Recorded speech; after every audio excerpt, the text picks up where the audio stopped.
Hi. Welcome back to FINEFit 5 Interval Nitro Exercises. This is a stopwatch timer program, which means the first exercise is going to be 30 seconds long, the next a minute, then 30, then minute, then 30 with equal rest in between. And as I've told you before, down below in the description will give you a little better detail of what the heck I'm talking about. Now, before I show you what this week's 5 are, remember, of course, have everything warmed up. We do not want injuries while doing this. So have the legs warmed up, the hips, especially having your shoulders warmed up, and your wrists, your joints, all that good stuff. When you're warmed up, then let's get at this week's 5 interval nitro exercises.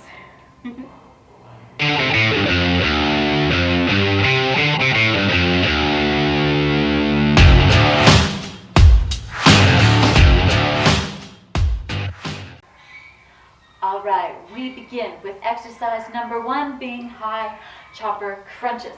So this is the one where you're going to bicep power your house up before you go into the crunch. So hands up high, lift, crunch. Down, lift, crunch. So we're really targeting these babies while we're doing it. If it's too difficult for you, then no worries. Stick to the bottom, ba-dum, ba-dum, ba-dum, and crunch. So that's number 1. Exercise number 2 is going to be the pretty pistols. So pretty pistols, if you're facing the pole, you're going to have one foot right up beside it, up on the toes. Now your weight is going to be all on the back leg, nothing, as little as possible on this front leg. And from here, you're going to sit back on that heel and get that booty out there and squat. So we're going to do a minute of these, so 30 seconds on one side, switch, and 30 seconds on the other side. Exercise number 3, we are going to do, what are we doing? We are doing handspring floats.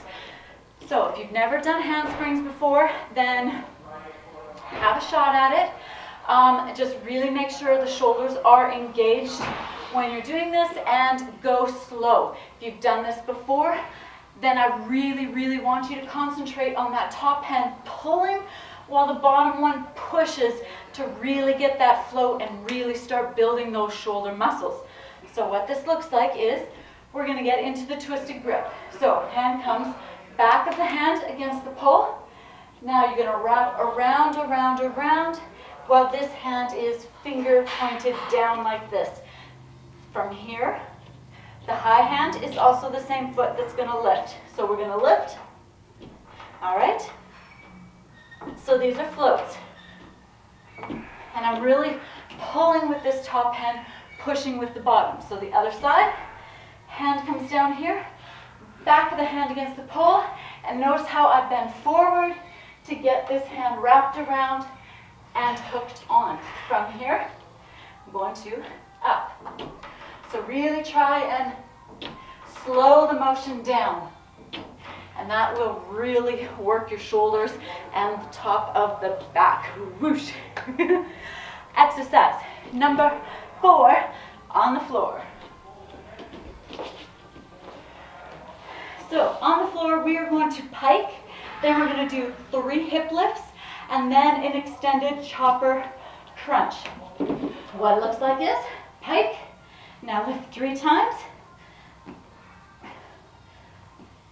And chopper. Come down, pike, pike, pike, all the way down. Bring it back up. Lift. 2, 3, open, down. And bring it all the way down. So these are really going to target your core. And of course, the chopper up at the top is going to get that flexibility in here to really nail down choppers and shoulder mounts, handsprings, everything. All right, final exercise is going to be the fan kick into a sit. Now, if you are unsure of this, I definitely say give it a go. With practice, the body tends to help lead the mind sometimes into doing this. So it's your normal fan kick. So you're here, here, here. So a normal fan kick, this leg goes this way, straight and swings around, and this guy follows along. So like this. All right, so that's the classic. This one into the sit, same thing. You're gonna swing open and then hook it on to the pole.